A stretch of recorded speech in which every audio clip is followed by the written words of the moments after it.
ಮೊದಲು ನಿಮ್ಮನ್ನು ನೀವು ಜಯಿಸಬೇಕು. ಆಗ ಇಡೀ ಜಗತ್ತೇ ನಿಮ್ಮದಾಗುತ್ತದೆ. ಮೊದಲು ನಿಮ್ಮನ್ನು ನೀವು ಜಯಿಸಿಕೊಳ್ಳುವುದನ್ನು ನೋಡಿ. ದುಡ್ಡಿಲ್ಲದವನು ಬಡವನಲ್ಲ, ಗುರಿ ಮತ್ತು ಕನಸು ಇಲ್ಲದೆ ಇರುವವನು ನಿಜವಾದ ಬಡವ. ಹಾಗಾಗಿ ಜೀವನದಲ್ಲಿ ಗುರಿಗಳನ್ನು ಇಟ್ಟುಕೊಳ್ಳಿ, ಆ ಗುರಿಯ ಕಡೆಗೆ ಗಮನವನ್ನು ಹರಿಸಿ. ನಮ್ಮ ಆಲೋಚನೆಗಳೇ ನಮ್ಮನ್ನು ರೂಪಿಸುತ್ತದೆ. ಆದ್ದರಿಂದ ಏನನ್ನ ಯೋಚಿಸುತ್ತಾ ಇದ್ದೀಯಾ ಎನ್ನುವುದು ತುಂಬಾ ಮುಖ್ಯವಾಗುತ್ತದೆ. ನಿಮ್ಮ ಯೋಚನೆ ಎನ್ನುವುದು ಸದಾ ನಿಮ್ಮ ಏಳಿಗೆಯ ಕಡೆಗೆ ಇರಬೇಕು. ಅಂತಹ ಯೋಚನೆಗಳನ್ನು ಮೈಗೂಡಿಸಿಕೊಳ್ಳಿ. ನಿಮಗೆ ಮರ್ಯಾದೆ ಸಿಗದೇ ಇರುವಂತಹ ಜಾಗದಲ್ಲಿ ನೀನು ಹಾಕುವಂತಹ ಚಪ್ಪಲಿಯನ್ನು ಸಹ ಬಿಡಬಾರದು. ಅದು ಎಂತಹ ಜಾಗವಾದರೂ ಕೂಡ ಸರಿ. ನಮ್ಮ ದುಃಖಗಳೆಲ್ಲ ನಾವೇ ಜವಾಬ್ದಾರರು ಆಗಿರುತ್ತೇವೆ. ಮತ್ಯಾರೂ ಕೂಡ ಆ ದುಃಖಕ್ಕೆ ಕಾರಣರು ಆಗುವುದಕ್ಕೆ ಸಾಧ್ಯವೇ ಇಲ್ಲ. ಹಾಗಾಗಿ ನಮ್ಮ ಅದೃಷ್ಟವನ್ನು ರೂಪಿಸಿಕೊಳ್ಳುವುದು ನಾವೇ. ನಾವು ನಮ್ಮ ಅದೃಷ್ಟವನ್ನು ಚೆನ್ನಾಗಿ ರೂಪಿಸಿಕೊಳ್ಳಬೇಕು ಅನ್ನುವುದೇ ಆದರೆ ನಾವು ನಾವು ಕಂಡಿರುವಂತಹ ಕನಸನ್ನು ನನಸು ಮಾಡಿಕೊಳ್ಳಬೇಕು ಅನ್ನುವುದೇ ಆದರೆ ಮೊದಲು ನಿರಂತರವಾಗಿ ಶ್ರಮವನ್ನು ವಹಿಸಿ ಕೆಲಸದಲ್ಲಿ ನಿರತರಾಗಿರುವುದನ್ನು ಕಲಿಯಬೇಕು. ಮೊದಲು ಆಳಾಗಿ ಇರುವುದನ್ನು ಕಲಿಯಬೇಕು. ಆಗ ನಾಯಕನಾಗುವಂತಹ ಅವಕಾಶವೂ ಕೂಡ ಸಿಕ್ಕೇ ಸಿಗುತ್ತದೆ. ಶಕ್ತಿಶಾಲಿಗಳಾಗಲಿ ಶ್ರದ್ಧಾವಂತರೇ ಆಗಲಿ, ಆಗ ಎಲ್ಲವೂ ಕೂಡ ನಿಶ್ಚಿತವಾಗಿ ಸಾಧಿಸಲ್ಪಡುತ್ತದೆ. ಮೊದಲು ಶಕ್ತಿಶಾಲಿಗಳಾಗಿ ಶ್ರದ್ಧೆಯಿಂದ ಕೆಲಸವನ್ನ ಮಾಡಿ. ಜೀವ ಎನ್ನುವುದು ನಮ್ಮ ಮಾತನ್ನ ಕೇಳುವುದೇ ಇಲ್ಲ. ಅದು ಯಾವಾಗ ಬೇಕಾದರೂ ಕೂಡ ಹೋಗಬಹುದು. ಜೀವನ ನಮ್ಮ ಮಾತನ್ನ ಕೇಳುತ್ತದೆ. ಹೇಗೆ ಬೇಕಾದರೂ ಕೂಡ ಅದನ್ನು ನಾವು ರೂಪಿಸಿಕೊಳ್ಳಬಹುದು. ಮಾರ್ಗದರ್ಶನವನ್ನ ನೀಡುವವರು ಇಲ್ಲದಿದ್ದರೆ ಏನಂತೆ? ಹೊಸ ಮಾರ್ಗವನ್ನ ನಾವು ಸೃಷ್ಟಿ ಮಾಡುವಂತಹ ತಾಕತ್ತನ್ನ ಬೆಳೆಸಿಕೊಳ್ಳಬೇಕು. ವ್ಯಕ್ತಿಯನ್ನ ನೋಡಿ ಮಾಡುವಂತಹ ಸ್ನೇಹಕ್ಕಿಂತ ವ್ಯಕ್ತಿತ್ವವನ್ನು ನೋಡಿ ಮಾಡುವಂತಹ ಸ್ನೇಹವು ತುಂಬಾನೇ ಮುಖ್ಯವಾಗುತ್ತದೆ. ಹಾಗಾಗಿ ವ್ಯಕ್ತಿಯನ್ನು ನೋಡಿ ಸ್ನೇಹವನ್ನು ಮಾಡಬೇಡಿ, ವ್ಯಕ್ತಿಯನ್ನು ನೋಡಿ ನಂಬುವುದಕ್ಕೆ ಹೋಗಬೇಡಿ. ವ್ಯಕ್ತಿತ್ವವನ್ನು ನೋಡಿ ನಂಬಿ, ವ್ಯಕ್ತಿತ್ವವನ್ನು ನೋಡಿ ಸ್ನೇಹವನ್ನು ಮಾಡಿ. ಆಗ ಖಂಡಿತವಾಗಿಯೂ ಎಲ್ಲವೂ ಒಳ್ಳೆಯದೇ ಆಗುತ್ತದೆ. ಈ ಜಗತ್ತು ಎನ್ನುವುದು ನಾವು ಹೇಳುವಂತಹ ಸತ್ಯಕ್ಕಿಂತ ಮಿಗಿಲಾಗಿ ನಮ್ಮನ್ನ ಕುರಿತು ಇತರರು ಹೇಳುವಂತಹ ಸುಳ್ಳನ್ನೇ ಅತಿಯಾಗಿ ನಂಬುತ್ತದೆ.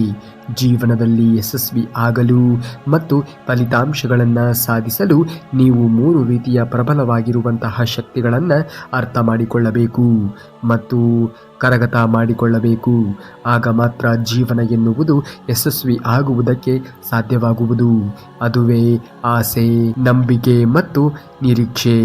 ಈ 3 ಕೂಡ ನೀವು ಪ್ರಬಲ ಶಕ್ತಿಗಳನ್ನು ಅರ್ಥ ಮಾಡಿಕೊಂಡಾಗ ನಿಮ್ಮ ಜೀವನ ಎನ್ನುವುದು ಯಶಸ್ವಿ ಆಗುತ್ತದೆ.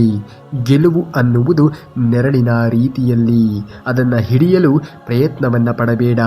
ನಿನ್ನ ದಾರಿಯಲ್ಲಿ ನೀನು ಮುಂದೆ ಸಾಗು. ತನ್ನಷ್ಟಕ್ಕೆ ತಾನೇ ಅದು ನಿನ್ನ ಹಿಂದೆ ಬಂದೇ ಬರುತ್ತದೆ. ಆದರೆ ನಿನ್ನ ಹೆಜ್ಜೆಗಳು ಬೆಳಕಿನ ಕಡೆಗೆ ಇದ್ದರೆ ಮಾತ್ರ ನೆರಳು ಎನ್ನುವುದು ಸಿಕ್ಕೇ ಸಿಗುತ್ತದೆ. ಹಾಗಾಗಿ ಸದಾ ಕಾಲ ಬೆಳಕಿನ ಕಡೆಗೆ ನಡೆಯುವುದನ್ನು ಕಲಿಯಿರಿ. ಅಂದರೆ ನಿಮ್ಮ ದಾರಿ ಎನ್ನುವುದು ಸದಾ ಕಾಲ ನಿಮ್ಮ ಏಳಿಗೆಯ ಕಡೆಗೆ ಇರಬೇಕಾಗುತ್ತದೆ. ಗೆದ್ದಾಗ ಅಹಂ ಪಟ್ಟವನು ಉಳಿಯುವುದಕ್ಕೆ ಸಾಧ್ಯವೇ ಇಲ್ಲ. ಸೋತಾಗ ಕುಸಿದು ಹೋದವನು ಬೆಳೆಯುವುದಕ್ಕೆ ಸಾಧ್ಯವೇ ಇಲ್ಲ. ಗೆಲುವಿನ ಸಂಭ್ರಮ ನೆತ್ತಿಗೆ ಹೇರಿಸಿಕೊಳ್ಳುವವನು ಸೋಲಿನ ನೋವು ಮತ್ತು ಈ ಮನಸ್ಸಿಗೆ ತಾಕಲು ಬಿಡಲೇಬೇಡಿ. ಗೆಲುವಿನ ಸಂಭ್ರಮವನ್ನು ಯಾವತ್ತಿಗೂ ಕೂಡ ನೆತ್ತಿಗೆ ಏರಿಸಿಕೊಳ್ಳುವುದಕ್ಕೆ ಬಿಡಲೇಬಾರದು. ಸೋಲು ಮತ್ತು ಗೆಲುವು ಎರಡೂಗಳನ್ನು ನಾವು ಸಮಾನ ಮನಸ್ಥಿತಿಯಿಂದ ಸ್ವೀಕರಿಸಿದಾಗ ಮಾತ್ರ ಜೀವನದಲ್ಲಿ ಮುಂದೆ ಬರುವುದಕ್ಕೆ ಸಾಧ್ಯವಾಗುವುದು. ನಿಮ್ಮ ಮೊದಲ ಗೆಲುವಿನ ನಂತರ ವಿಶ್ರಾಂತಿ ಎಂದಿಗೂ ಕೂಡ ತೆಗೆದುಕೊಳ್ಳಬೇಡಿ. ಏಕೆಂದರೆ ನೀವು 2ನೇ ಪ್ರಯತ್ನದಲ್ಲಿ ವಿಫಲರಾದರೆ ನಿಮ್ಮ ಮೊದಲ ಗೆಲುವು ಕೇವಲ ಅದೃಷ್ಟವೆಂದು ಹೀಯಾಳಿಸುವಂತಹ ಜನರು ಬಹಳಷ್ಟು ಈಗಿನ ಒಂದು ಸಮಾಜದಲ್ಲಿ ಇದ್ದಾರೆ. ಹಾಗಾಗಿ ಗೆಲುವು ಆದರೂ ಕೂಡ ನೀವು ಮತ್ತೆ ಮತ್ತೆ ಪ್ರಯತ್ನವನ್ನು ಪಡುತ್ತಿರಬೇಕು. ನಿಮ್ಮ ಗೆಲುವು ಎನ್ನುವುದು ಯಾರೂ ಕೂಡ ಊಹೆಯೂ ಕೂಡ ಮಾಡಿರದೇ ಇರುವ ರೀತಿಯಲ್ಲಿ ನೀವು ಬೆಳೆದು ತೋರಿಸಬೇಕು. ಸಾಧಿಸಿಯೇ ಸಾಧಿಸುತ್ತೇನೆ ಎನ್ನುವಂತಹ ಕಿಚ್ಚಿನ ಮನಸ್ಸಿನ ಮುಂದೆ ಯಾವುದೇ ರೀತಿಯ ಅಡೆತಡೆಗಳು ನಿಲ್ಲುವುದಕ್ಕೆ ಸಾಧ್ಯವೇ ಇಲ್ಲ. ಹಾಗಾಗಿ ಒಗ್ಗಟ್ಟಿನ ಮನಸ್ಸು ನಿಮ್ಮದಾಗಬೇಕು. ಯಾವುದೇ ಸಮಸ್ಯೆಗಳು ಬಂದರೂ ಕೂಡ ಅದನ್ನು ಮೆಟ್ಟಿ ನಡೆಯುತ್ತೇನೆ ಎನ್ನುವಂತಹ ಹಂಬಲವಾಗಲಿ ಕಿಚ್ಚೆ ಆಗಲಿ ನಿಮ್ಮಲ್ಲಿ ಇದ್ದಾಗ ಮಾತ್ರ ನೀವು ಏನನ್ನಾದರೂ ಸಾಧಿಸುವುದಕ್ಕೆ ಸಾಧ್ಯವಾಗುವುದು.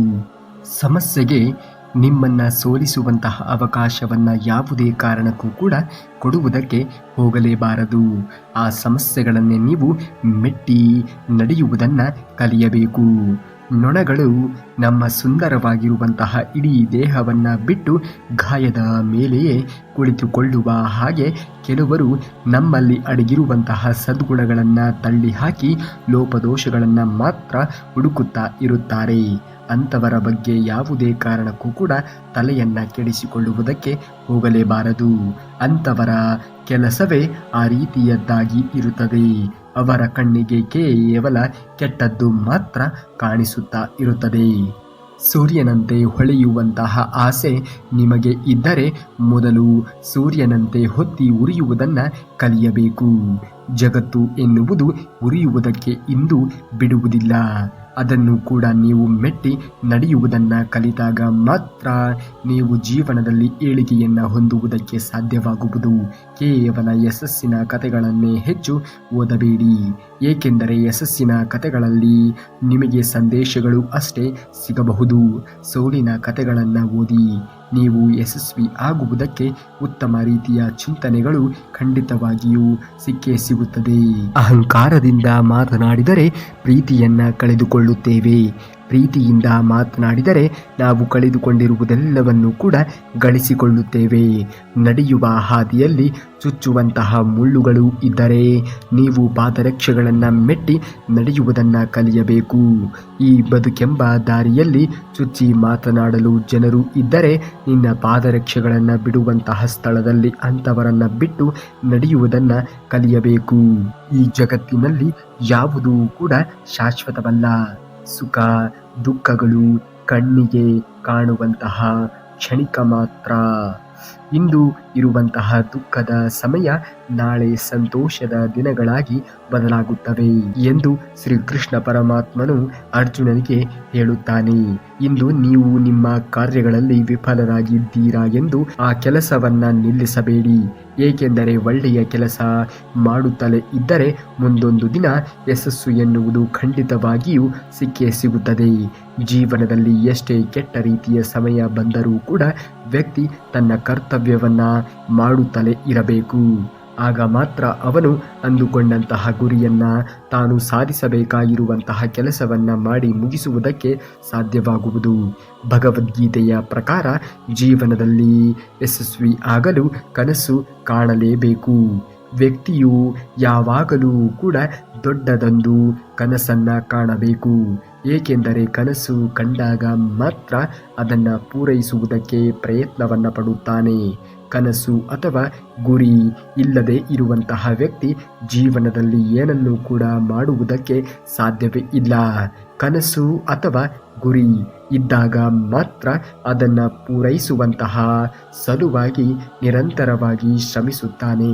ಆದ್ದರಿಂದ ಜೀವನದಲ್ಲಿ ಯಾವುದನ್ನು ಒಂದು ಕನಸು ಅಥವಾ ಗುರಿಯನ್ನಾಗಿ ನೀವು ಕನಸು ಕಂಡಾಗ ಮಾತ್ರ ಆ ಕನಸುಗಳ ಕಡೆಗೆ ಗಮನವನ್ನು ಹರಿಸುವುದಕ್ಕೆ ಸಾಧ್ಯವಾಗುತ್ತದೆ. ನೀವು ಕಂಡಿರುವಂತಹ ಕನಸನ್ನು ನನಸು ಮಾಡಿಕೊಳ್ಳಬೇಕು ಅನ್ನುವುದೇ ಆದರೆ ಮೊದಲು ಅನೇಕ ರೀತಿಯ ಟೀಕೆ ಟಿಪ್ಪಣಿಗಳನ್ನು ನೀವು ಸ್ವೀಕರಿಸುವುದನ್ನು ಕಲಿಯಬೇಕು. ಏಕೆಂದರೆ ಈ ಸಮಾಜ ಎನ್ನುವುದು ನಾವು ಏನನ್ನಾದರೂ ಸಾಧಿಸುತ್ತೇವೆ ಎಂದು ಹೊರಟವನಿಗೆ ಅನೇಕ ರೀತಿಯಲ್ಲಿ ಚುಚ್ಚ ಭಾವನೆಯಿಂದ ನೋಡುತ್ತಾರೆ. ನೀವು ಆ ಎಲ್ಲ ಟೀಕೆ ಟಿಪ್ಪಣಿಗಳನ್ನು ಬದಿಗೆ ಒತ್ತಿ ಮುಂದೆ ನಡೆದಾಗ ಮಾತ್ರ ನೀವು ನಿಮ್ಮ ಕನಸಿನಲ್ಲಿ ಮುಂದುವರಿಯುವುದಕ್ಕೆ ಸಾಧ್ಯವಾಗುವುದು. ನಿಮ್ಮ ಕನಸಿನ ಜೀವನವನ್ನು ರೂಪಿಸಿಕೊಳ್ಳುವುದಕ್ಕೆ ಸಾಧ್ಯವಾಗುವುದು.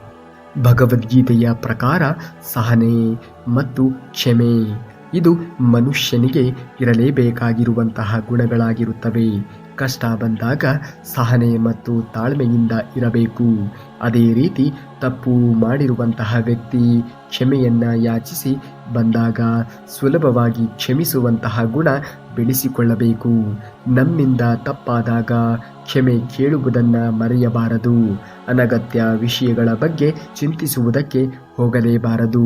ದ್ವೇಷದ ಭಾವನೆಗಳನ್ನು ತೊಡೆದು ಹಾಕಲು ಸಹನೆ ಮತ್ತು ಕ್ಷಮೆ ಬಹಳನೇ ಮುಖ್ಯವಾಗುತ್ತದೆ. ಸಹನೆ ಮತ್ತು ಕ್ಷಮೆಯ ಗುಣಗಳನ್ನು ನೀವು ಜೀವನದಲ್ಲಿ ಬೆಳೆಸಿಕೊಳ್ಳಿ. ಬದಲಾವಣೆ ಈ ಜಗತ್ತಿನ ನಿಯಮವಾಗಿದೆ. ಶ್ರೀಕೃಷ್ಣನು ಗೀತೋಪದೇಶಗಳಲ್ಲಿ ಹೇಳುತ್ತಾನೆ, ಕಠಿಣವಾಗಿರುವಂತಹ ಪರಿಸ್ಥಿತಿಗಳಲ್ಲಿ ಯಶಸ್ವಿ ಆಗಲು ಆ ಸಮಯಕ್ಕೆ ತಕ್ಕಂತೆ ವ್ಯಕ್ತಿಯು ತನ್ನನ್ನು ತಾನು ಬದಲಾಯಿಸಿಕೊಳ್ಳಬೇಕು. ಸಮಯದೊಂದಿಗೆ ಚಲಿಸುವಂತಹ ವ್ಯಕ್ತಿಯು ಎಂದಿಗೂ ಕೂಡ ನಿರಾಶೆಗೊಳ್ಳುವುದೇ ಇಲ್ಲ. ಅಂಥವರು ಒಂದಲ್ಲ ಒಂದು ದಿನ ತಮ್ಮ ಕನಸನ್ನು ಖಂಡಿತವಾಗಿಯೂ ಕೂಡ ನನಸು ಮಾಡಿಕೊಳ್ಳುತ್ತಾರೆ. ಆದರೆ ನಿರಂತರವಾಗಿ ಶ್ರಮಿಸುವಂತಹ ಗುಣ ನಿಮ್ಮಲ್ಲಿ ಇರಬೇಕು. ಶ್ರೀಕೃಷ್ಣ ಪರಮಾತ್ಮನು ಮಾನವನ ಪ್ರತಿಯೊಂದು ಸಮಸ್ಯೆಯ ಮೂಲ ಅವನ ಕೋಪವಾಗಿರುತ್ತದೆ. ಕೋಪದ ಮೇಲೆ ನಿಯಂತ್ರಣವನ್ನು ಸಾಧಿಸಬೇಕು. ಸಮಾಧಾನದಿಂದ ಯೋಚಿಸುವಂತಹ ವ್ಯಕ್ತಿ ಯಾವುದೇ ರೀತಿಯ ಗಂಭೀರವಾಗಿ ಇರುವಂತಹ ಸಮಸ್ಯೆಗಳನ್ನು ಎದುರಿಸುವುದಲ್ಲ, ಪ್ರತಿಯೊಂದು ಸಮಸ್ಯೆಗೂ ಕೂಡ ಸಮರ್ಪಕವಾಗಿ ಇರುವಂತಹ ಉತ್ತರವನ್ನು ಕಂಡುಕೊಳ್ಳುತ್ತಾನೆ ಎಂದು ಹೇಳುತ್ತಾನೆ. ಆದ್ದರಿಂದ ಕೋಪವನ್ನು ತ್ಯಾಗ ಮಾಡಿ ನೀವು ಇಲ್ಲ ಸಲ್ಲದೆ ಇರುವಂತಹ ವಿಚಾರಗಳ ಕಡೆಗೆ ಗಮನವನ್ನು ಹರಿಸಿ ನಿಮ್ಮ ಜೀವನವನ್ನು ಏಕೆ ಹಾಳು ಮಾಡಿಕೊಳ್ಳಬೇಕು.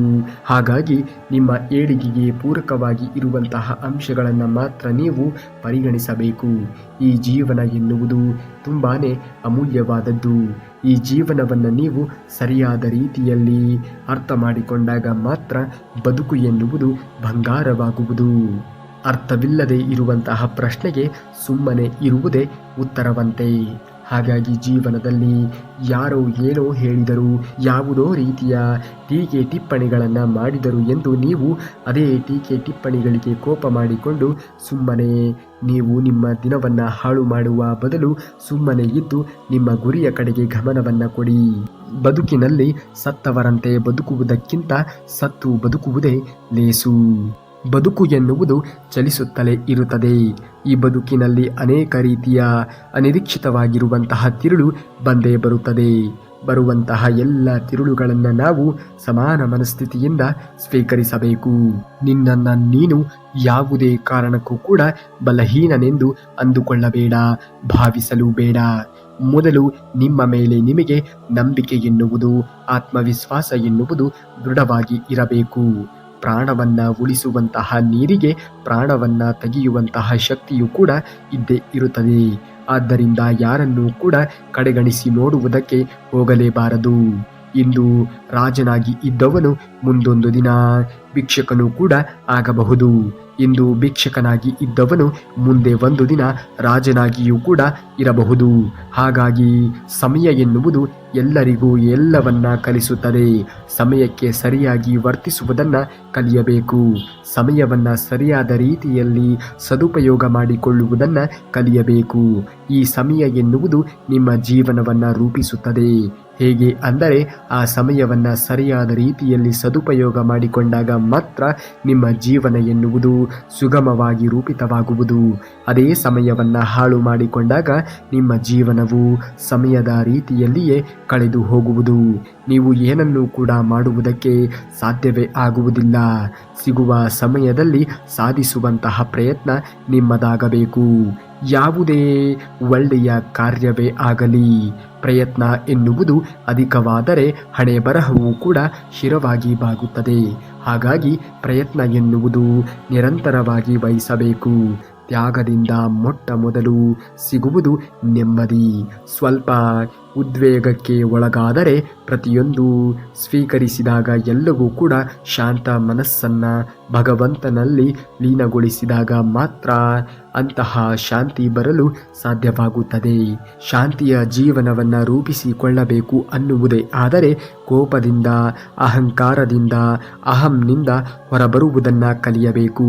ಏಕೆಂದರೆ ಇವುಗಳನ್ನು ಒಳಗೊಂಡಿರುವಂತಹ ವ್ಯಕ್ತಿ ಶಾಂತ ರೀತಿಯ ಜೀವನವನ್ನು ಕಳೆಯುವುದಕ್ಕೆ ಸಾಧ್ಯವೇ ಆಗುವುದಿಲ್ಲ. ನಷ್ಟದ ನೋವನ್ನ ಮರೆತು ಸದಾ ಹೊಸದನ್ನ ಸಾಧಿಸುವುದರಲ್ಲಿ ನಿರತರಾಗಿರುವುದೇ ಜೀವನದ ಸಾರ್ಥಕತೆಯಾಗುತ್ತದೆ. ಹಾಗಾಗಿ ನಮ್ಮ ಜೀವನವನ್ನು ನಾವು ಸಾರ್ಥಕತೆ ಮಾಡಿಕೊಳ್ಳಬೇಕು ಅನ್ನುವುದೇ ಆದರೆ ಗುರಿ ಎಷ್ಟು ದೊಡ್ಡದಾಗಿ ಇರುತ್ತದೆಯೋ ಮನಸ್ಸು ಕೂಡ ಅಷ್ಟೇ ಗಟ್ಟಿಯಾಗಿ ಇರಬೇಕಾಗುತ್ತದೆ. ಏಕೆಂದರೆ ಗುರಿಯನ್ನು ನಾವು ಇಟ್ಟುಕೊಳ್ಳುವುದು ಅಷ್ಟೇ ಅಲ್ಲ, ಆ ಗುರಿಯನ್ನು ಸಾಧಿಸಬೇಕು ಅನ್ನುವುದಾದರೆ ಬರುವಂತಹ ಎಲ್ಲ ವಿಘ್ನಗಳನ್ನು ಕೂಡ ನಾವು ಎದುರಿಸಿ ನಿಲ್ಲುವುದನ್ನು ಕಲಿಯಬೇಕು. ಜವಾಬ್ದಾರಿಗಳಿಂದ ನೀವು ಓಡಿ ಹೋಗಲು ಎಂದಿಗೂ ಕೂಡ ಸಾಧ್ಯವೇ ಇಲ್ಲ. ದಯವಿಟ್ಟು ನಿಮ್ಮ ಜವಾಬ್ದಾರಿಗಳನ್ನು ನೀವು ಪೂರ್ಣ ಶ್ರದ್ಧೆಯಿಂದ ನಿರ್ವಹಿಸಿ. ಜವಾಬ್ದಾರಿಗಳನ್ನು ನೀವು ನಿರ್ವಹಿಸಿದಾಗ ನಿಮ್ಮ ಜೀವನ ಎನ್ನುವುದು ಪರಿಪೂರ್ಣವಾಗುವುದು. ನಿಮ್ಮ ತಂದೆ ತಾಯಿಗಳನ್ನು ನೋಡಿಕೊಳ್ಳಿ. ತಂದೆ ತಾಯಿಗಳು ಇದ್ದಾಗ ಅವರ ಬೆಲೆ ಏನು ಎನ್ನುವುದು ಯಾರಿಗೂ ಕೂಡ ಅರ್ಥವಾಗುವುದಿಲ್ಲ. ತಂದೆ ತಾಯಿಗಳನ್ನು ಕಳೆದುಕೊಂಡವರಿಗೆ ಮಾತ್ರ ಅವರ ಬೆಲೆ ಏನು ಎನ್ನುವುದು ಅರ್ಥವಾಗುವುದು. ಯಾವುದೇ ರೀತಿಯ ಸಂಬಂಧವಾದರೂ ಕೂಡ ಅಷ್ಟೇ, ಅವರು ಇದ್ದಾಗ ಅವರ ಮಹತ್ವ ನಮಗೆ ತಿಳಿಯುವುದಿಲ್ಲ. ಅವರಿಂದ ದೂರವಾದಾಗ ಅಥವಾ ನಮ್ಮಿಂದ ಅವರು ದೂರವಾದಾಗ, ಅವರನ್ನು ನಾವು ಕಳೆದುಕೊಂಡಾಗ ಮಾತ್ರ ಆ ಒಂದು ಸಂಬಂಧದ ಅರಿವು ಎನ್ನುವುದು ನಮ್ಮಲ್ಲಿ ಉಂಟಾಗುವುದು. ನೀವು ಆ ರೀತಿಯ ತಪ್ಪುಗಳನ್ನು ಮಾಡಲೇಬೇಡಿ. ವ್ಯಕ್ತಿಯಾಗಲಿ ಸಂಬಂಧವೇ ಆಗಲಿ ಇದ್ದಾಗ ತುಂಬ ಚೆನ್ನಾಗಿ ನೋಡಿಕೊಳ್ಳಿ. ಬೇರೆಯವರ ತಪ್ಪಿನಿಂದ ಕಲಿತುಕೊಳ್ಳಿ. ಎಲ್ಲ ತಪ್ಪುಗಳನ್ನು ನೀವೇ ಮಾಡುವಷ್ಟು ಜೀವನ ನಿಮಗೆ ಆಯಸ್ಸನ್ನು ಕೊಟ್ಟಿರುವುದಿಲ್ಲ. ಹಾಗಾಗಿ ಜೀವನ ಎನ್ನುವುದು ಯಾವುದೇ ರೀತಿಯಾಗಿಯೂ ಕೂಡ ನಾವು ಮಾಡಬಾರದೇ ಇರುವಂತಹ ಕೆಲಸಗಳನ್ನು ಯಾರೂ ಕೂಡ ಮಾಡಲು ಸಾಧ್ಯವೇ ಇಲ್ಲ. ಎಲ್ಲರೂ ಒಂದಲ್ಲ ಒಂದು ರೀತಿಯಲ್ಲಿ ತಪ್ಪುಗಳನ್ನು ಮಾಡುವುದು ಸಹಜ. ಆದರೆ ಮಾಡಿರುವಂತಹ ತಪ್ಪುಗಳನ್ನು ತಿದ್ದಿ ಮುಂದೆ ನಡೆಯುವುದೇ ನಿಜವಾದ ಮನುಷ್ಯತ್ವ. ಹಾಗಾಗಿ ನೀವು ಅಂತಹ ಮನುಷ್ಯತ್ವವನ್ನು ಕಳೆದುಕೊಳ್ಳಬೇಡಿ. ಜೀವನ ಎನ್ನುವುದು ನಿರಂತರವಾಗಿ ಇರುತ್ತದೆ. ಜೀವನವನ್ನು ಸರಿಯಾದ ರೀತಿಯಲ್ಲಿ ಸದುಪಯೋಗ ಮಾಡಿಕೊಳ್ಳಬೇಕು ಅನ್ನುವುದೇ ಆದರೆ ಯಾರ ವಿಷಯಕ್ಕೂ ಕೂಡ ತಲೆಯನ್ನು ಕೆಡಿಸಿಕೊಳ್ಳದೆ ಸದಾ ಕಾಲ ನಿಮ್ಮ ಕುಟುಂಬದವರು, ನಿಮ್ಮ ಸ್ನೇಹಿತರು, ನಿಮ್ಮ ಬಂಧುಗಳು, ನೀವು ನಿಮ್ಮ ಪ್ರೀತಿ ಪಾತ್ರರ ಬಗ್ಗೆ ಮಾತ್ರ ಯೋಚನೆಯನ್ನು ಮಾಡುತ್ತಾ ಸದಾ ಕಾಲ ನಿಮ್ಮ ಏಳಿಗೆಯ ಕಡೆಗೆ ಗಮನವನ್ನು ಕೊಡಬೇಕು. ಮಾತನಾಡುವಂತಹ ವ್ಯಕ್ತಿಗಳ ಕಡೆಗೆ ಗಮನವನ್ನು ಕೊಟ್ಟಾಗ ನಾವು ನಮ್ಮ ಬದುಕಿನಲ್ಲಿ ಏನನ್ನೂ ಕೂಡ ಮಾಡುವುದಕ್ಕೆ ಸಾಧ್ಯವೇ ಆಗುವುದಿಲ್ಲ.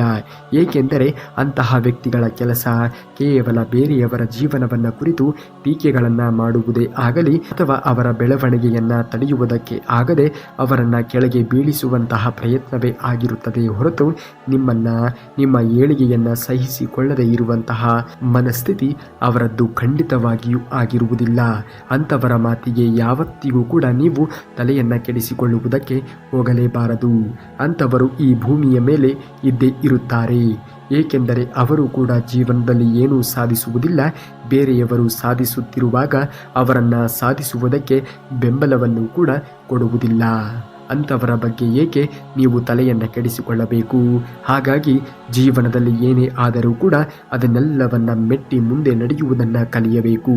ಆಗ ನೀವು ಅಂದುಕೊಂಡಿರುವಂತಹ ಕೆಲಸ ಖಂಡಿತವಾಗಿಯೂ ಹಾಗೆ ಆಗುತ್ತದೆ. ನೀವೇನಾದರೂ ಶ್ರೀಕೃಷ್ಣ ಪರಮಾತ್ಮನ ಭಕ್ತರಾಗಿದ್ದರೆ ಈ ಕೂಡಲೇ ಈ ವಿಡಿಯೋಗೆ ಒಂದು ಲೈಕನ್ನು ಮಾಡಿ ಹಾಗೂ ಜೈ ಶ್ರೀಕೃಷ್ಣ ಪರಮಾತ್ಮ ಎಂದು ಕಮೆಂಟನ್ನು ಮಾಡಿ.